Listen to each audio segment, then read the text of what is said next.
o hígado grasiento. O hígado grasiento, ¿verdad? Em, también la hepatitis C. Todas esas tres causas más frecuentes en personas más de 40 años como causa de hipertensión portal de origen hepático, ¿verdad? Hoy en día la estatosis hepática aumentó mucho su incidencia debido al aumento de pacientes con diabetes y también relacionado directamente con la obesidad, ¿verdad? Y de hecho que, según lo que estuve leyendo en Estados Unidos, la causa más frecuente de trasplante es alcoholismo y segundo ya está la esteatosis hepática como causa importante de trasplante hepático en ese país, ¿verdad?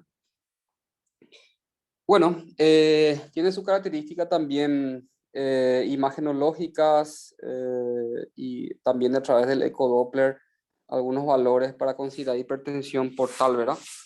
Entonces, por definición, dijimos que era incremento de la presión hidrostática dentro del sistema venoso portal. Por ecografía se ve un diámetro portal superior a 12 milímetros, eso en relación a la vena porta, y un vaso superior a 13 centímetros. Entonces, la hipertensión portal, entonces, por una circulación extrahepática que se produce, una circulación colateral, va a generar cortocircuitos fuera del hígado y eso es la explicación de por qué el vaso también se agranda, porque se congestiona, ¿verdad?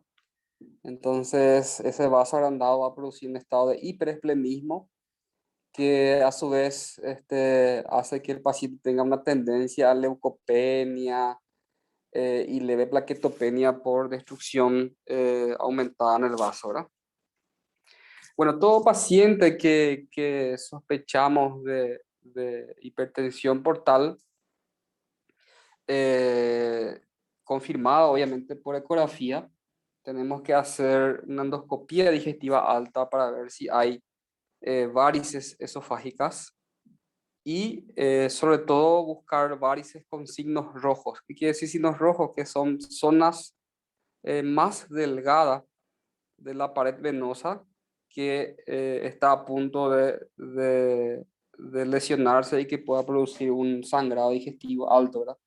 Entonces, en esos casos se habla de una profilaxis primaria, haciendo una ligadura de las varices con banda elástica a fin de evitar su primera ruptura y posterior hemorragia digestiva alta, ¿verdad? Bueno, y hablando específicamente de la cirrosis de origen hepático, siempre como ejemplo principal dejamos la cirrosis hepática alcohólica.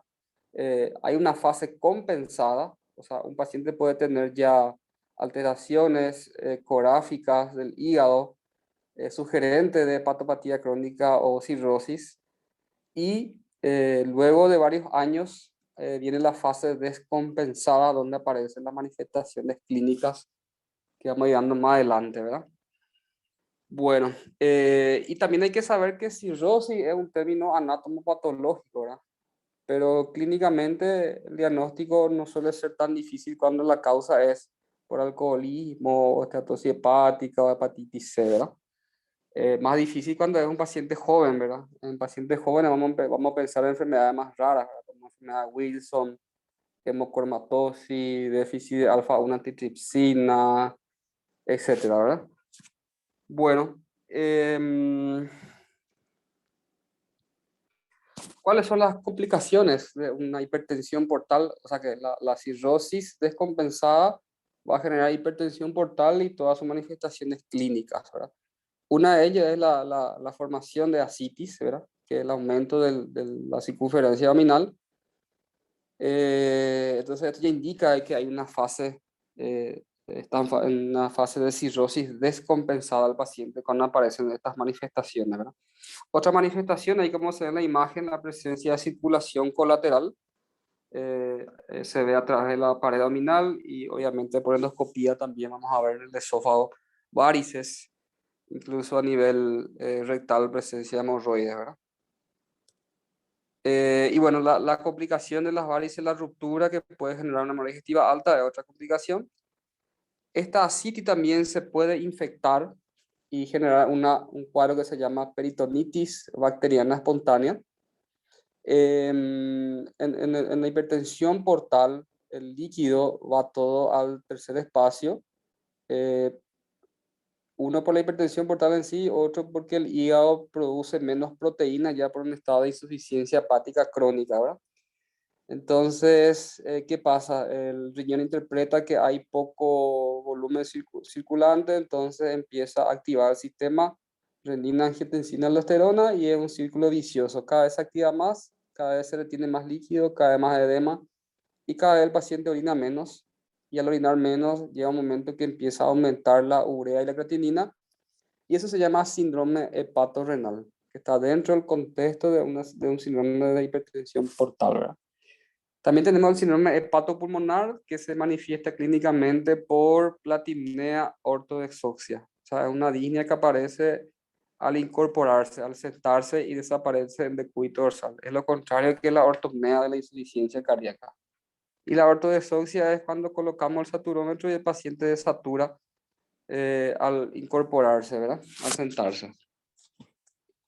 Bueno, también el exceso de líquido acumulado va a generar un estado de hiponatremia dilucional, que es lo que ya vimos en el capítulo de disturbio electrolítico, que también es otra manifestación que se ve en estos pacientes por la sobrecarga hídrica, entonces hiponatremia dilucional, ¿verdad?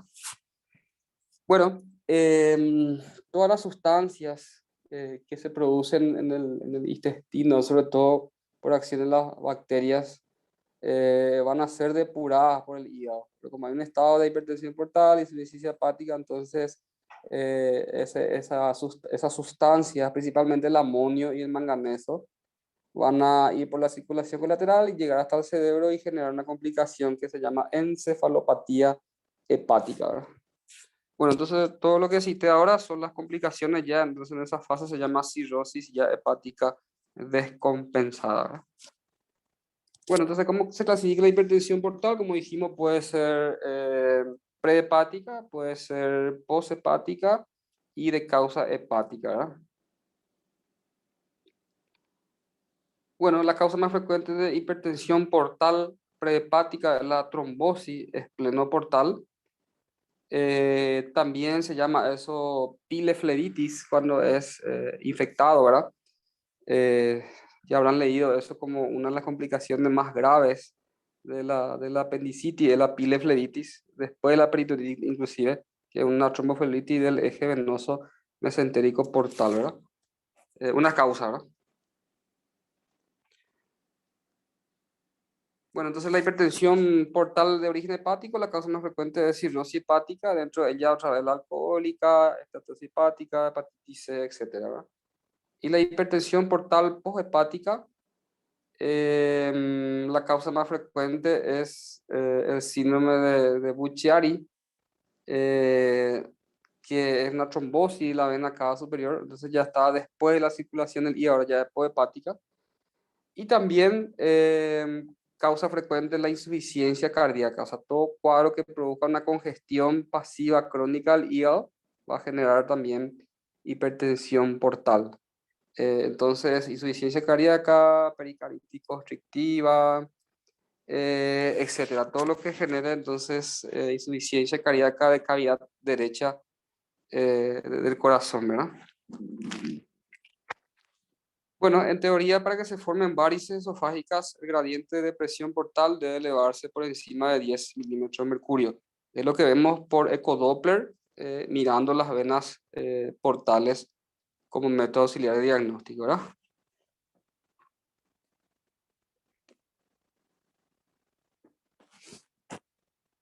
Bueno, y esta es una cuestión que está escrito nomás, que todo paciente que hace una hemorragia digestiva alta tiene que hacerse una endoscopía idealmente en las primeras 12 horas.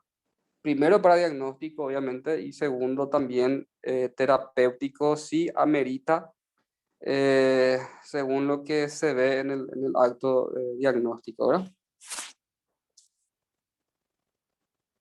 Porque pasando las 12 horas se puede ya disolver el sangrado y ya se puede no ver en consecuencia, ¿verdad? Bueno, ahí tenemos la imagen de una endoscopia digestiva alta donde se ven las varices Como dijimos, todo paciente que sospechamos que hay una hipertensión portal o confirmada por ecografía Doppler, tenemos que hacer una endoscopía con el fin de buscar varices y ver si hay signos de evidente eh, probabilidad de que se pueda romper eso y generar una hemorragia digestiva alta, ¿verdad? Entonces eso se hace una ligadura con banda elástica, eso sería una profilaxis primaria. Ahora, un paciente que ya sangró, obviamente también se hace una endoscopía, se hace el diagnóstico y se hace la ligadura también con banda elástica, ya como profilaxis secundaria, porque ese paciente ya sangró, ¿verdad? Bueno, en cuanto al tratamiento de la hemorragia digestiva alta, activa por rotura de varices esofágica, eso es algo que siempre se suele enseñar en la facultad, que la diferencia entre una hemorragia digestiva alta por varices y una úlcera gástrica es que las varices son moradas, con coágulos, pero más graves por contener mayor cantidad de sangre dentro de las varices, ¿verdad? Sin embargo, las úlceras son rojo rutilante y son de menor cantidad la sangre que se elimina, ¿verdad? Y bueno, su manifestación clínica es la hematemesis y después de 24 a 48 horas, esa sangre parcialmente digerida se elimina como melena, ¿verdad? Que es una materia fecal fétida de color negro, ¿verdad?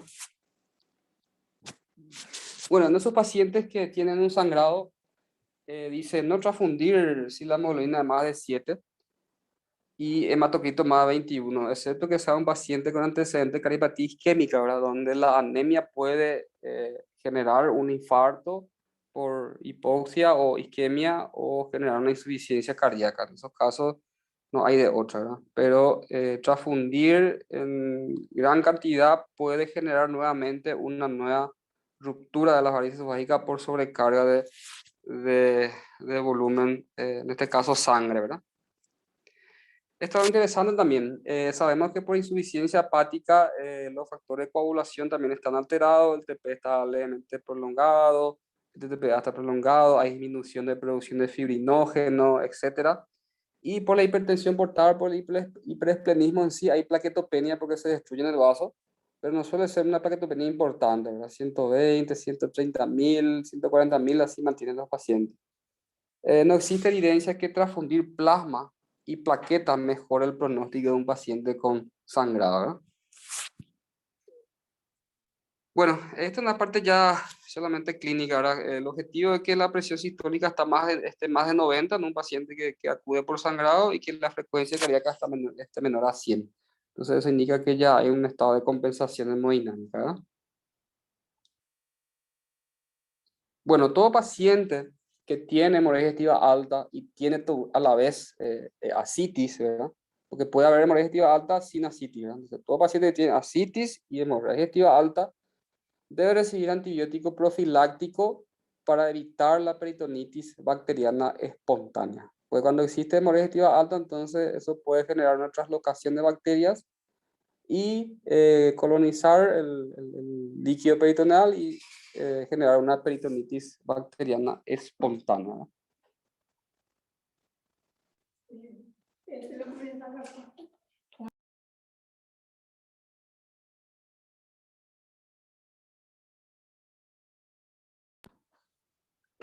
Bueno, el antibiótico que utilizamos para profilaxis de peritonitis bacteriana espontánea es la ceftriaxona o también puede ser la norfloxacina, que es una quinolona, ¿verdad?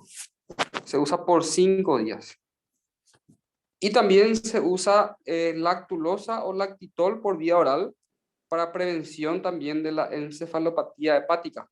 También cuando existe una hemorragia digestiva alta, eso puede desencadenar una encefalopatía hepática por mayor translocación bacteriana y mayor producción de amonio. Bueno, la lactulosa se convierte en ácido láctico y neutraliza el amonio, entonces esa es su función de cómo disminuye la llegada de amonio al cerebro, entonces mejora el síntoma o previene en este caso la encefalopatía hepática, la lactulosa, ¿verdad? Bueno, La peritonitis bacteriana espontánea, su clínica es similar a una peritonitis bacteriana secundaria, ¿verdad? Produce dolor abdominal, fiebre, irritación peritoneal, defensa peritoneal, pero no se opera, ¿verdad? El tratamiento es médico, puramente médico. Entonces es una peritonitis primaria, ¿verdad? Em, entonces con 5 días antibióticos es suficiente. Entonces tanto como profilaxis como tratamiento, 5 días, ¿verdad? Y también se hace la paracentesis diagnóstica. Hacemos la paracentesis siempre yo suelo decir, en el punto McBurney, pero al lado izquierdo. Sería un tercio externo desde la cresta ilíaca cátedra superior y 2 tercios interno hasta el ombligo, ¿verdad? En esa zona. Entonces ahí hacemos una punción, aspiramos líquido y eso podemos eh, pedir al laboratorio que cuente la cantidad de células inflamatorias que hay. Si hay más de 250, entonces sugiere que es una peritonitis espontánea. Y ese líquido también puedo introducir dentro del frasco de hemocultivo para aislar el germen. El germen más frecuente aislado es Escherichia coli. Bueno, el tratamiento hemostático, una vez que el paciente ya sangró, ¿verdad? Existen varias opciones. Este ya es dentro del campo de endoscopista, ¿verdad? Pero en sí lo más eficaz es la ligadura con banda elástica. Se hace al ingreso y la segunda sesión en 2 a 4 semanas para prevenir recidiva. Segunda opción es cloroterapias. Aparte ya no tengo conocimiento. Lo que sí, lo que más se hace es la ligadura con banda elástica, ¿verdad? Bueno. Y otras opciones que realmente aquí en nuestro medio no se realiza, ¿verdad? Bueno, tenemos la clasificación de Charlie-Puck, que es para evaluar eh, el grado o estado ya de ese paciente con hipertensión portal, donde se tienen en cuenta algunos parámetros, como son la ascitis, si es ausente 1 punto, si es leve 2 puntos, si es moderada 3 puntos, el nivel de bilirrubina total, si es menos de 2 puntos, 1 punto, si entra entre 2 y 3 miligramos por decilitro de 2 puntos, si está más de 3 miligramos por decilitro de 3 puntos. Albúmina, ya por estado de insuficiencia hepática, más de 3.5 1 punto, 2.8 a 3.5 2 puntos, menos de 2.8 de albúmina es 3 puntos, ¿verdad? Aquí tenemos también el TPINR, donde vemos que por falta de producción de factor de coagulación a través del hígado, eso se va prolongando, ¿verdad? Suelo ver que indican, por ejemplo, vitamina K en estos casos, en un paciente con TP prolongado. Y es algo que no tiene sentido, ¿verdad? Si tenemos insuficiencia hepática, por más que le administremos vitamina K, el hígado no tiene capacidad de metabolizar porque hay un estado de insuficiencia ya hepática, ¿verdad? Presencia de encefalopatía, ahora si no hay encefalopatía es 1 punto, grado 1 y 2 es 2 puntos y grado 3 y 4 es 3 puntos. Los grados de encefalopatía hepática es muy, no es tan específico, no es tan fácil clasificar por la clínica, ¿verdad? Pero grado 1 a veces los síntomas son inespecíficos, puede pasarse percibido, puede dar un poco de amnesia, confusión. En grado 2 ya hay trastorno de personalidad, más confusión, más amnesia. Grado 3 ya puede haber incluso estado de psicosis, em, conducta inapropiada. Y grado 4 ya llegar al estado de coma por encefalopatía hepática. Clínicamente, uno de los datos semiológicos más característicos es el flapping, ¿verdad? O asterixis, que es se hace una dorsiflexión de la mano y vemos que hay un movimiento tembloroso tipo de araña en las manos, ¿verdad? Eso indica flapping, ¿verdad? Bueno, entonces un paciente que tiene hipertensión portal Charlie-Pugh-A tiene una enfermedad bien compensada, que sería 5 a 6 puntos, una sobrevida al año de 100% y a los 2 años 85%. Si es Charlie-Pugh-B, hay un compromiso funcional significativo, tiene 109 puntos y ahí ven el porcentaje de sobrevida en años, ¿verdad? Y un Charlie-Pugh-C ya es una enfermedad descompensada. Entonces, día 15 puntos, sobrevivía al año de 45%, sobrevivía a 2 años de 35%. Entonces va bajando la o sea, aumentando la mortalidad y peor pronóstico, ¿verdad? Bueno, tratamiento profiláctico primaria para los pacientes que tienen endoscopía. Todos los pacientes, excepto Charlie-Pugh A, con varices pequeñas grado 1 y sin signos rojos, deben recibir profilaxis primaria para evitar una ruptura de las varices, ¿verdad? Independientemente si se hace o no endoscopía digestiva alta, ¿verdad?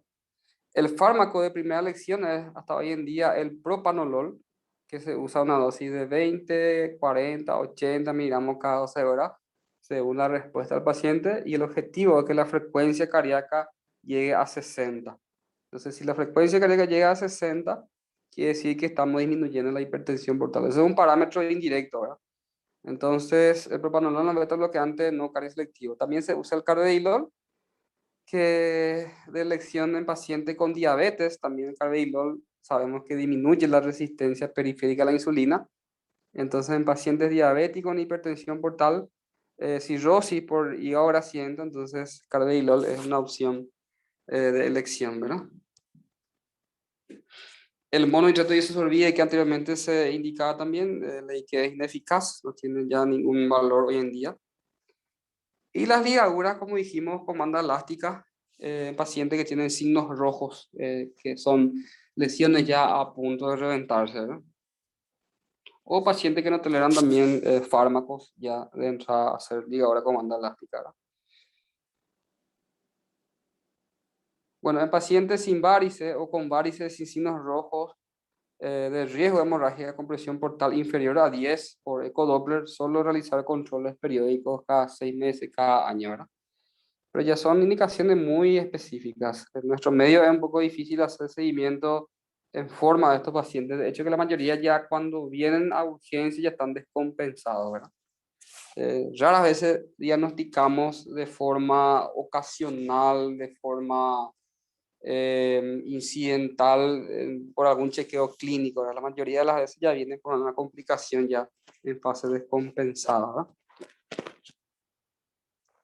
Bueno, entonces la prevención de la recidiva hemorrágica de un paciente que ya sangró también, en este caso hablamos ya de profilaxis secundaria, también los beta bloqueantes tienen efectividad porque disminuye la hipertensión portal. Y siempre el objetivo es mantener una frecuencia cardíaca de 60, ¿verdad? Bueno, otras causas de hemorragia digestiva alta en pacientes con hipertensión portal, tenemos la gastropatía, la hipertensión de hipertensión portal. Eso hace que parte de la pared del estómago se quede muy fina, muy débil y eso puede sangrar, ¿verdad? También el propanolol tiene una eficacia demostrada en la disminución de la gastropatía, de la hipertensión portal, ¿verdad? También puede haber erosión aguda de la mucosa gástrica en pacientes con cirrosis compensada. En esos casos ya serían úlceras de estrés, ¿verdad? Y varices ectópicas, más raro.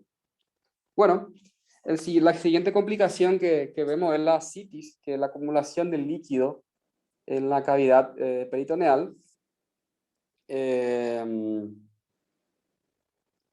y existen varias causas, ¿verdad? Como dijimos, la cirrosis hepática alcohólica es lo que hoy en día más vemos comúnmente en las urgencias. Hasta hoy en día, aquí en todo el mundo, el alcoholismo es la primera causa, ¿verdad? Que va a generar hipertensión portal y como complicación ascitis, ¿verdad? Pero también existen otras causas sin que sea una hipertensión portal, ¿verdad? Por ejemplo, una carcinomatosis peritoneal, que metástasis de un tumor a nivel peritoneal puede generar ascitis. La tuberculosis también solemos ver. Tuberculosis puede producir ascitis, una peritonitis tuberculosa.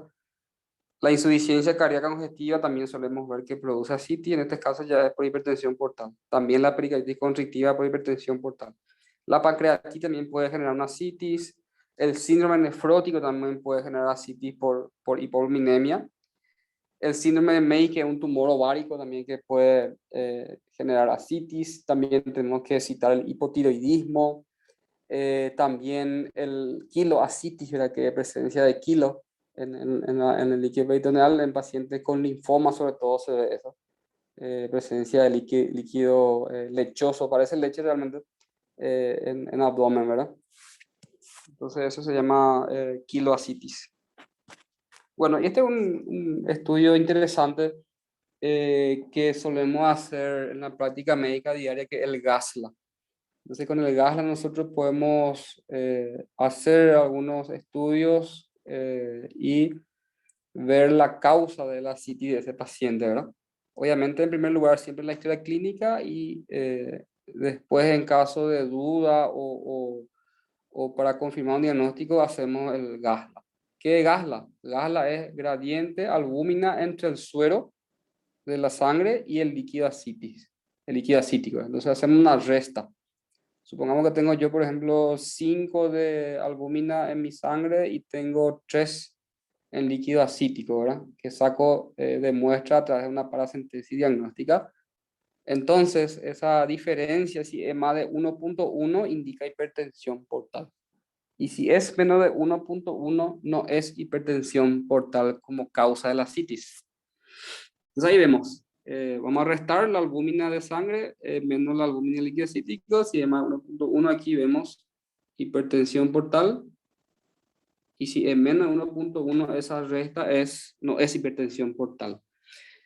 También de forma aislada, en líquido acítico tenemos que dosar las proteínas totales, aparte de la albúmina, y hacemos también un cuadro diagnóstico. Si tenemos entonces un gas, la más de 1.1, que indica hipertensión portal, pero tengo menos de 2.5 gramos por decilitro de proteína líquida acítico, eso quiere decir que mi organismo está produciendo menos proteína, obviamente, entonces eso va a ser una hipertensión portal debido a cirrosis. Bueno, si las proteínas están más de 2.5 en líquido acítico, entonces la hipertensión portal va a ser debida a obstrucción venosa hepática, ¿verdad? Síndrome de Buchiari o una insuficiencia cardíaca derecha. En este caso no tenemos problema con las proteínas totales porque el hígado está funcionando todavía bien, ¿verdad? Pero obviamente también, si es que no hacemos un tratamiento de la insuficiencia cardíaca en tiempo informa, eso va a generar también una cirrosis cardíaca, se llama. O sea, la congestión pasiva crónica no tratada a tiempo también puede generar una cirrosis hepática, pero de origen cardíaco, ¿verdad? O sea, la insuficiencia cardíaca fue la causante de eso, ¿verdad? Bueno, si mi GASLA está menos 1.1 y tengo proteína líquida acítico muy bajo, menos 2.5, entonces estamos ante un cuadro de síndrome nefrótico como causa de la ascitis.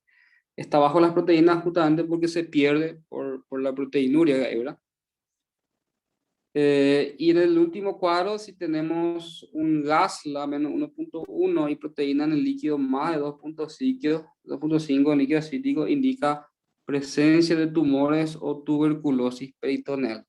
La inflamación, como ustedes saben, genera esto, el aumento de las proteínas en el líquido peritoneal. Entonces, tumores y tuberculosis. Cuando es tumores, generalmente al punzar suele ser serohemático, es bien sanguinolento. Eh, Eso es característico cuando es carcinomatosis peritoneal. No siempre, pero cuando es sanguinolento hay que sospechar de carcinomatosis.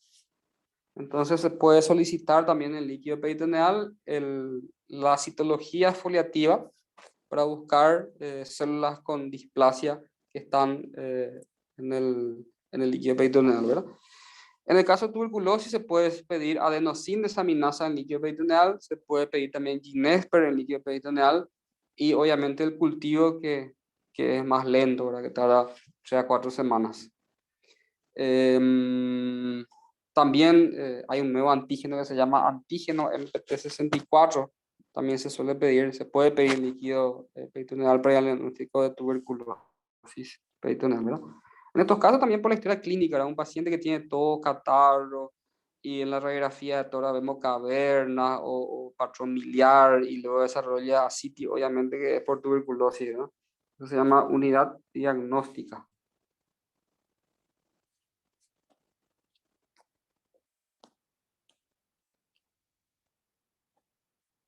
Bueno, la fisiopatología en sí es la ascitis, es la hipertensión portal, hay una retención de sodio por aumento de la resolución tubular que a su vez genera hiponatremia dilucional, pero hipervolémica por la sobrecarga de líquido que se va acumulando. Y eso produce una vasoconstricción renal que disminuye a menos de 40 ml de Clearen. Se llama síndrome hepatorrenal o insuficiencia renal funcional, ¿verdad?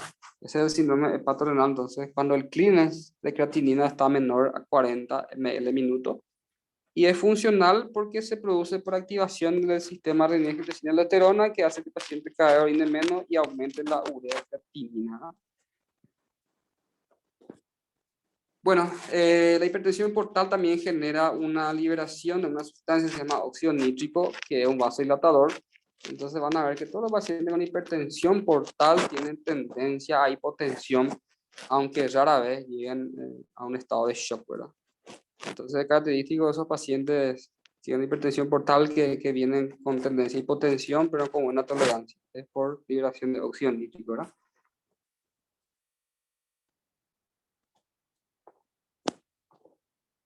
Bueno, entonces la fase de hipertensión portal, como dijimos, puede ser compensada, una cirrosis compensada que puede durar incluso más de 10 años, asintomático, un hallazgo casual, y descompensada ya cuando hay signos de hipertensión portal y ascitis, como estuvimos hablando, y todas las otras complicaciones, cefalopatía hepática, hemorragia digestiva alta, etcétera.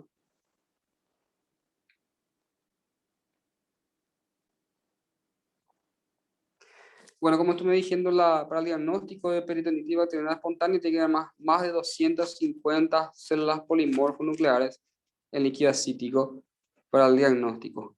Aunque puede estar menos también, pero va a haber clínica de peritonitis, ¿verdad? Bueno, el tratamiento de la ascitis en sí, obviamente necesita una restricción de sodio porque el sodio retiene el líquido.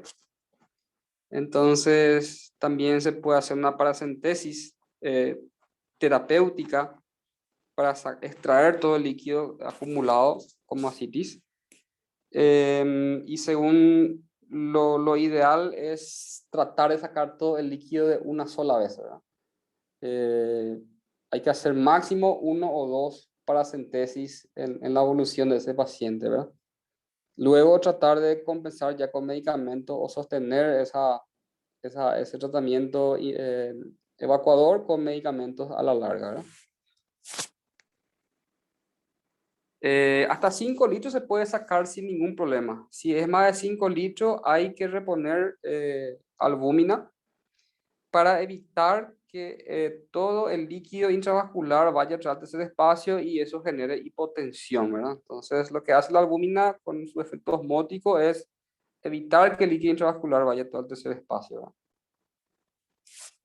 Bueno, el tratamiento específico que disminuye la ascitis o mantiene al paciente sin ascitis de buen drenaje es la espironolactona, que es un antagonista de la aldosterona y se usan dosis altas, ¿verdad? Entonces se usa en ascitis de escaso volumen y de gran volumen que no puede eliminarse por paracentesis por completo y también ya como preventivo para la reacumulación luego de una paracentesis de un paciente donde hicimos el drenaje, ¿verdad?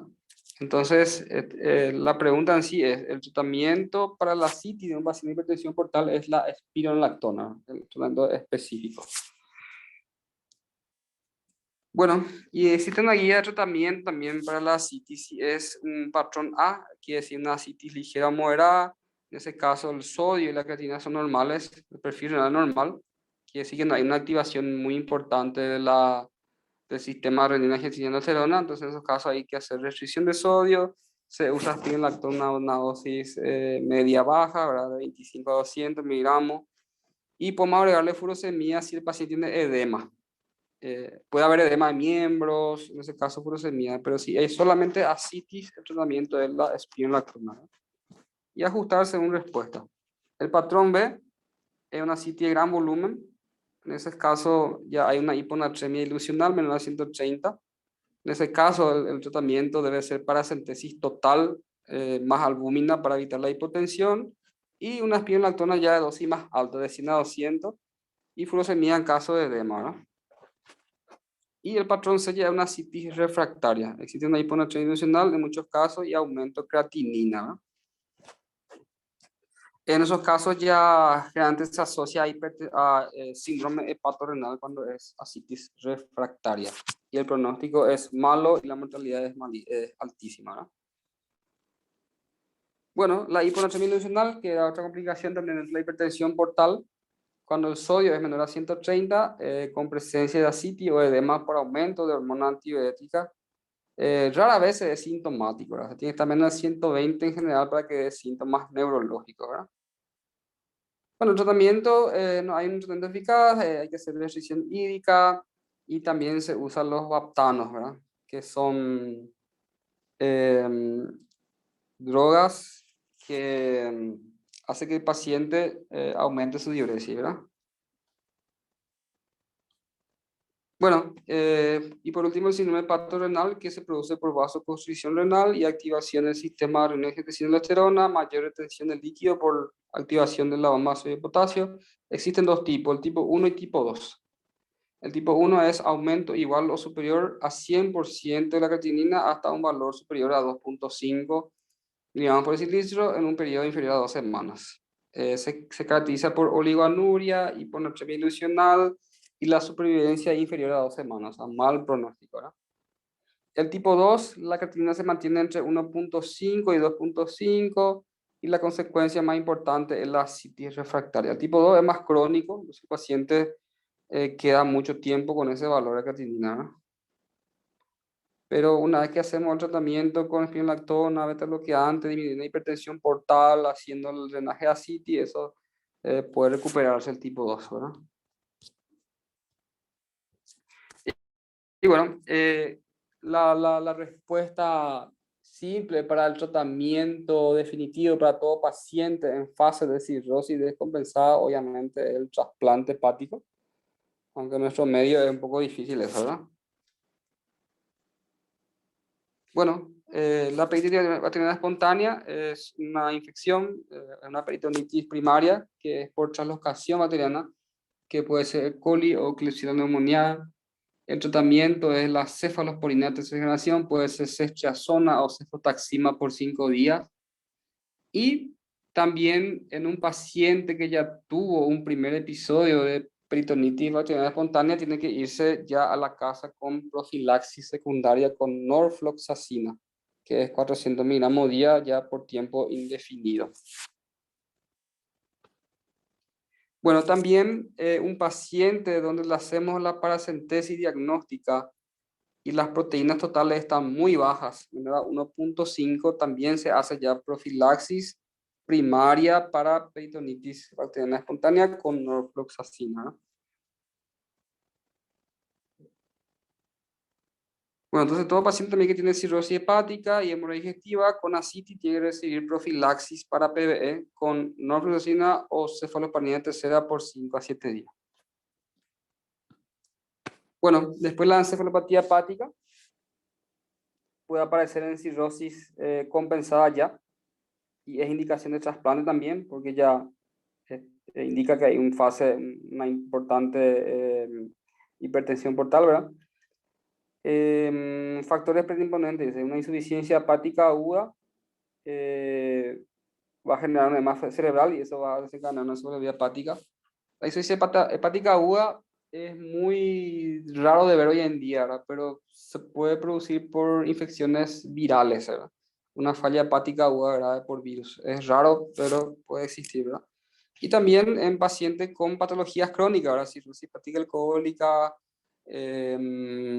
estatosis hepática, no sé, en algún momento de su evolución va a generar encefalopatía hepática y a veces con síntomas crónicos, ¿verdad? El factor que determina es el aumento de amonio a nivel intestinal, eso por generar las bacterias y luego se absorbe en el intestino y por la circulación colateral llega al cerebro. Entonces el amonio es una sustancia alcalina que se neutraliza con el ácido láctico o lactulosa, que es el tratamiento en estos casos, ¿verdad? ¿Qué puede desencadenar una cefalopatía hepática? Una hemorragia digestiva alta, estreñimiento también porque hay mayor contacto de materia fecal y bacterias con el intestino, mayor absorción, ingesta proteica excesiva, la deshidratación, uso excesivo de diurético, la hipocalemia, la hiponatremia, las infecciones, el síndrome metabólico, uso de benzodiazepina, todos son los que puede desencadenar una encefalopatía hepática, ¿verdad? Bueno, esto vamos a comentar nomás. En la resonancia encefálica se puede ver una hiperintensidad de los ganglios basales por acúmulo de manganeso, que indica por imágenes que estamos ante un paciente con encefalopatía hepática. Bueno, la clasificación puede ser una encefalopatía hepática tipo A, que aparece en pacientes con fallo hepático agudo fulminante, que puede ser una hepatitis viral, esto es raro. El tipo 2 por comunicaciones portosistémicas, sobre todo relacionada al tratamiento de la hipertensión portal. Y tipo C es por cirrosis hepática ya crónica, pero dentro de esa cirrosis hepática, otra vez crónica, puede haber síntomas agudos, síntomas crónicos o síntomas mínimos, ¿verdad? O sea, hay fluctuaciones. Por eso decimos agudizaciones en un paciente con cirrosis hepática crónica, ¿no? Bueno, este es los grados de la encefalopatía hepática. Grado 0 es normal o mínima. Grado 1 hay una disforia, irritabilidad y ansiedad. Grado 2 ya hay asterixis, ataxia, braquilalia, apatía, fatiga y letargia. Grado 3 hay agresividad, desorientación, clonus, somnolencia. Y grado 4, coma por hipertensión endocraneal. La encefalopatía hepática también por daño directo de la sustancia del amonio también va a producir edema cerebral, ¿verdad? Bueno, tratamiento de la encefalopatía hepática, sobre todo si es por cirrosis, siempre hay que administrar también complejo B, sobre todo la tiamina, porque puede coexistir también con la encefalopatía de Wernicke-Korsakoff. La lactulosa o lactitol, dijimos que es un medicamento que se convierte en ácido láctico y neutraliza el amonio, ¿verdad? La rifaximina es un antibiótico que no se absorbe, solamente actúa a nivel intestinal y eso hace que eliminen todas las bacterias productoras de amonio, ¿verdad? Se usa 550 miligramos cada 12 horas por 6 meses, ¿eh? Los probióticos, una vez más, como ya hablamos en el síndrome diarreico agudo, tienen un efecto demostrado en estos casos. Tiene que hacer una dieta hipoproteica. Y bueno, el tratamiento definitivo, como ya dijimos, el trasplante hepático en casos de pacientes con cirrosis ya hepática descompensada y que esa descompensación obviamente es por hipertensión portal, ¿verdad? Bueno, ¿alguna pregunta que tengan?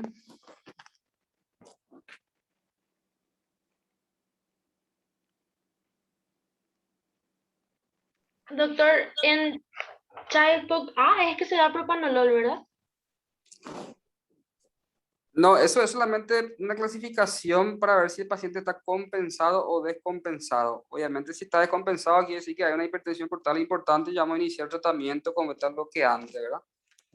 Pero todo paciente que tiene varices esofágicas, demostrado por endoscopía, o paciente que ya tuvo antecedentes de hemorragia digestiva alta por varices, te digo así en modo grueso, ¿verdad? Fácil, tiene que tener, estar en tratamiento con beta bloqueantes, ¿verdad? Entonces, pacientes que tienen varices por endoscopía y pacientes que ya tuvieron sangrado por varices demostrado por endoscopía tienen que recibir tratamiento con beta-bloqueantes. Elección de propanolol y si es un paciente diabético, carvedilol, porque disminuye también la resistencia periférica a la insulina, el carvedilol, ¿verdad?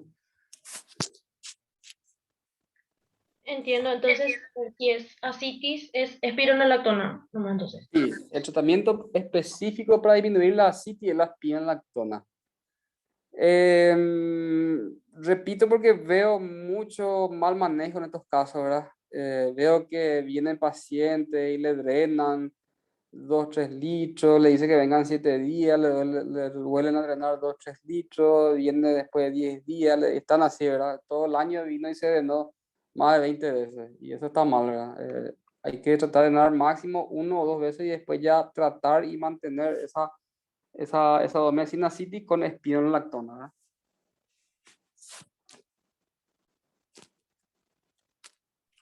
¿Alguna Último, pregunta más?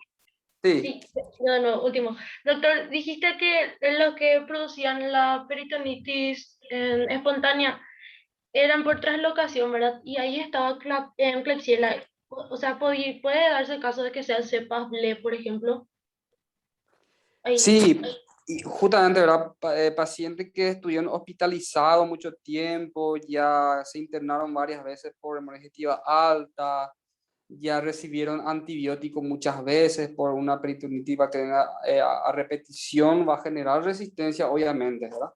Paciente que estuvo en terapia, todo eso son factores para que después desarrolle una TBE por una cepa BLI o KPC incluso, ¿verdad?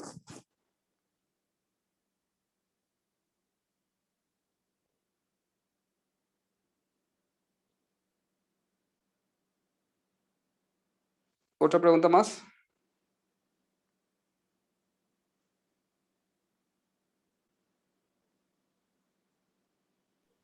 Creo que no, doctor.